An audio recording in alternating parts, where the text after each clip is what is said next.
Hi everyone, in today's video we're going to look at how you can progress your strength training as a runner. Now running and strength training do kind of have some interference with each other, and there are some things we need to be careful of as a runner to make sure we are prioritising that, not just the strength work.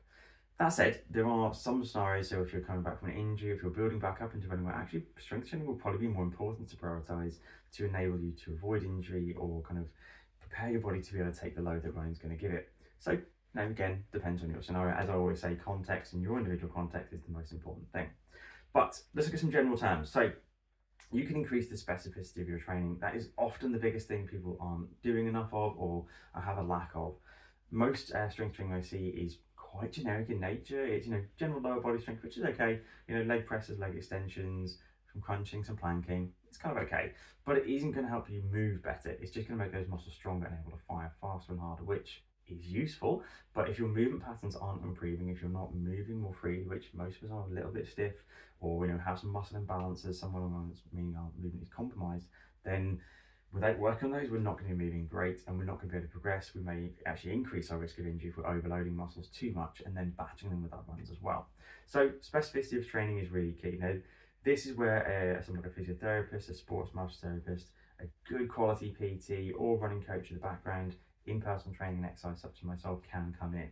I say that not because I'm the only person out there doing this, by any stretch of imagination, that is not the case. But something where you're going to have really good advice by someone knowledgeable in your specific needs is really, really key. So specificity increase, number one priority a lot of the time. We do need a general strength base to build upon that, and we don't want to do everything specific, but the more we can do, the more you're going to get benefits from it. Increasing otherwise, so we're going to progress something. We need to increase the amount of repetitions, the amount of time you're working for, the weight that you're working with. Some of the formats can really do this quite nice as well. So we want to vary and change things up, obviously. So increasing, we can look at the resistance we use. We can increase the number of repetitions we do. We can increase the number of sets of an exercise we do.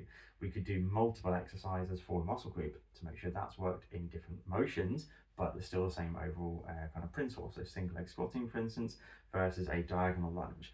The muscle working very slightly different angles. You engage in other muscles to a greater or lesser extent, but you're still working predominantly the quads and glutes. That's a really nice way to do things. I like that a lot personally. But we want to increase something along the lines here. So in terms of the frequency, you could do a small amount of exercise, what we call micro dosing.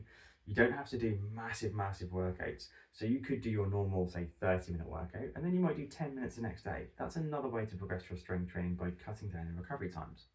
Cutting down recovery times can also apply to the sets. So if you're doing a set of, say, single leg squats or lunges, you might do a set of 10 to 15 repetitions, and then you would maybe take 45 seconds recovery between the two sets. You could cut that down. So you could keep the same amount of weight, you keep the same amount of repetitions, but cut it down to 30 seconds. In the same way where you do with runs. You might do a 1K repetition at, say, 5K pace, and then take 50 seconds, 60 seconds, and you cut that down over weeks and weeks and weeks. You do want to keep a very amount of recovery in between. You do need to take some rest, but you can also change formats. So you could rest that muscle whilst working another muscle group. For instance, you could go through some lunges again, but you could then go, right, I'm going to do some wood choppers, so I'm going to do some core work and rotational work here, back to your lunges. So that's another way you can either increase the density of training, essentially, increasing the amount of work that you do in that same 30-minute period. You get good recovery on both those exercises, so you're not compromising the quality of your work, the number of repetitions or the weight that you do, you're just being more time efficient. So varying the structures and formats can be really useful. There are loads of different types of sets you can do. So obviously circuit formatting, we can do antagonistic supersets. So basically you do maybe a hamstring exercise and then you do maybe a quad exercise. So you might do, I'm going to use some rubbish examples, but a hamstring curl on the bench or the machine, and then do knee extensions or quad extensions on them as well on the opposite side. So opposite pairs of muscles. It's okay, and again, it's a good format to use, just not necessarily those two exercises. But the overarching theme is you have to change something up. So increasing the intensity, increasing the repetitions, the weight, something along those lines, or density and volume of training overall, increasing that and then reducing other things. So reducing rest periods, reducing the time between sessions, between sets, reducing the kind of generic nature of exercise and making it much more specific.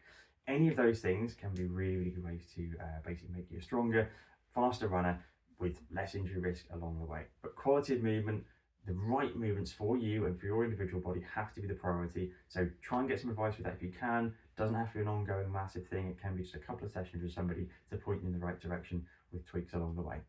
Hello, that's how you can progress your strength training as a runner. Keep in mind that your running has to be your priority for the most part, with the occasional exception to that rule. Run first, strength train later, or certainly strength train as early in the day if you're then running later in the evening. Spread those apart as much as you can to make sure you're not compromising your running as part of the strength training you do. See you soon.